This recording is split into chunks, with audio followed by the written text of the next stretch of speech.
Entrepreneurs. Okay. Okay.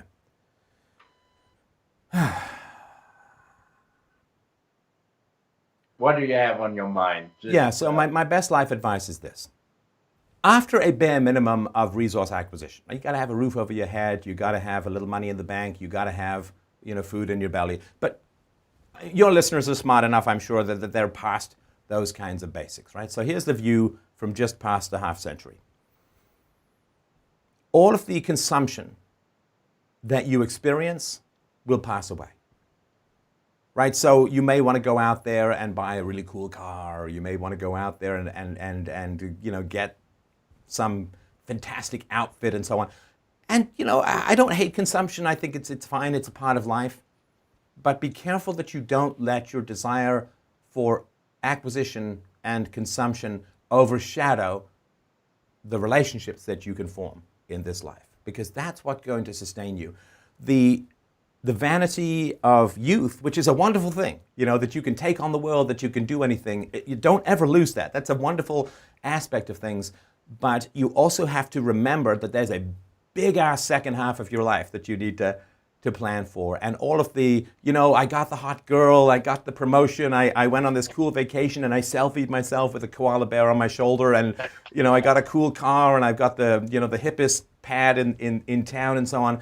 That's all fine, I wouldn't pursue that stuff in particular. But here's the thing, none of that stuff is going to sustain you in the second half of your life. And there's this giant veil in society that's kept over the second half of your life. So the second half of your life is the part of your life from like 40 to 80 where the cool car you had when you were 25 is gone. It's been turned into a tiny little dice cube, right? And it's been recycled into someone's blender. That's all gone. The hot date you had, the hot but crazy girl that you had, the hot mess that you had, she's gone. She's gone somewhere else. She's probably heavily medicated in some rubber room somewhere, right? Or so all of the stuff that appeals to your vanity and your sense of cool when you're younger, it's like a devil's bargain. It'll pump up your vanity and make you feel important and special and cool, but it's not building for the second half of your life. Because when you're 40 to 80, that's a long ass time, man. That is a long time. It's longer than your youth, because your youth is really 20 to 40, right? Or 18 to 40 or whatever, right? Because you can't really count the first 15 years of your life. I mean, you're just learning how to walk and not crap yourself, right? So 20 to 40 is a short amount of time, and you think, wow, 20 to 40 is a long time. Man, 40 to 80 or 40 to 90 or 40, that's a long time. And it's a time when it's really tough to be cool. I'm going to be 53 in a couple of months, right? So I get all these comments on social media like, hey, old man. It's like, well, first of all, I'm technically middle-aged. I'm not a boomer. But here's the thing. The fact is that people are actually taking pride in the remarkable accomplishment of having been born later than me. That's not really an accomplishment to be proud ridiculous. of. Good job. Your daddy delayed something. Good for you. You must be extraordinarily proud, right? So the second half of your life is your relationships, your relationship with your wife, with your husband, your relationship with your kids, your friendships. These are what matter. Because when you are 50, look at Johnny Depp. Johnny Depp, you have to ask your parents, if you haven't seen the Pirates of the Caribbean shows, but Johnny Depp, when I was growing up, he was like the coolest thing since sliced bread. He had those Navajo cheekbones, he had that tiny little stash, he had the beautiful hair, a great looking guy and very talented. And like, now look at the guy. He looks like a vampire sucked half of the tire juice out of the Michelin Man and propped him up on stage with a guitar. It's not pretty. And so it's going to be kind of tough, even for someone like Johnny Depp, to kind of be cool and get the hot chicks. And you see someone driving around in a sports car with hair plugs and a double chin, and it's just kind of sad. This is an Eddie Murphy bit, I think it is, where he's like, you don't want to be that guy in the club who's just a little like, what song are they playing now? I can't quite hear it. Just kind of looking weathered and great example. Yeah. So like do the cool stuff. I did. I danced all night. I traveled and dated lots of girls, and that's fine. I'm not sort of saying it's gotta be a monk until. But have a thought for what's over the horizon. Like, what's over the horizon. And the horizon when you're young is very short. And that's fine too, right? But have a thought for the second half of your life, because there's a lot of misery. Like, this is particularly true for the ladies, right? Ladies got this 12 years of hottie window from like 18 to 30, and they will often burn it up in pursuit of like rock-ribbed alphas who have no interest in settling down. And then after they've had their fun and they get into their 30s, they kind of freak out and panic and try and land a guy, but there aren't that many good guys left around, and those who are around, who they would consider dating, want younger women who have less baggage and less history and all of that kind of stuff. So there's a one reason why so many women in their 40s in the West are on these antidepressants, and you know, it's like cat cemetery for their eggs and all that. It's really rough. So for women in particular, man, do not burn up your youth on idiot guys who are good man candy, but who won't give you your stability and family and children and so on. Because I mean, I tell you, now my daughter, I was a bit of a late dad. So my daughter is 10, to be 11 this year.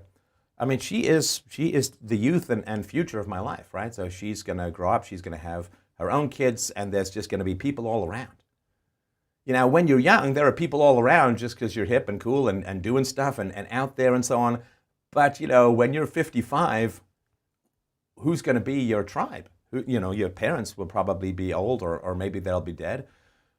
A lot of your friends have moved away, like your friends from college and all of that. And if you're not married and have kids, who is going to be your tribe? Like, we're social animals. We're dogs, not cats. And without a social life, without a tribe, without a community, we wither and die. And like, we can still stay alive for another 30 years, but you know, we just die. Like, we're a plant with no roots. And so have a thought for the kind of sustainable relationships that you can build for the second half of your life. Because if you make a lot of money and you're 55, do you know why people want to hang out with you? Because you got a lot of money. It's not because you're some great guy. And this is, again, particularly true for women. Like, once you get past the super hottie stage, who's going to want to go out with you? Well, it gets tougher and tougher to answer. And so when you're young and you have the natural tribe of just youth and time and all of that, you get older, really plan to have that tribe, to have that community around you. And that means foregoing some of the shallow pleasures. You know, we all know this. This is from an old Clerks movie, right? There's the hot girl, and then there's the girl who'd be a great wife and mom, right? May not be quite as hot, right? We know this. I know what you're talking about. You know, right? You know exactly what I'm talking about, right? The woman who'll throw plates at you but has a great rack versus the woman who will actually bake you an apple pie and give you a foot rub if your feet are sore, right? So we have this devilish temptation of the flesh, and then we have the quality of a human being who we can grow old with. And my big advice, which I wish I'd listened to earlier, is look for quality in your dating relationships, look for quality in your business relationship, look for quality in your friendships, work to maintain your friendships, but not too hard. Don't do all the work, because otherwise it's a one-sided thing.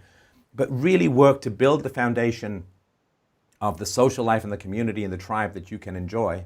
Because we used to get that even through religion, right? So if you grew up as a Christian or Jew or Muslim, you're going to have that community. But for a lot of people who don't have that anymore, it's got to be your family. It's got to be your friendships. So really, really work on that.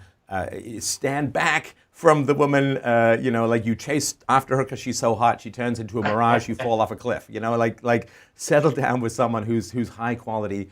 That is going to be the foundation, not just of your emotional and psychological success, because loneliness is like cancer. Like, loneliness is as bad for you as being a chain smoker. And I'm not just making that up. Like, there's data out there that loneliness is as bad for you as being a heavy smoker in terms of longevity and so on.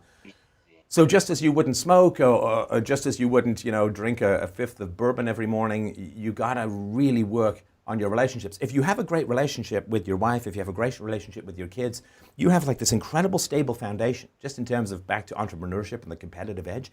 If you have that stuff, Hardy, you have an unbeatable support system. You have someone who gives you great advice. You have non-drama relationships. Think of how much time people have burned up on crazy bipolar drama from people they're dating. It's exhausting, right? Have that stability, you'll have a much better career, you'll live longer, you'll be happier, and the second half of your life, where you can't draw people into you by being some uber hottie with a Maserati, you'll actually have quality relationships, and that's my big sort of life advice for the young from middle age.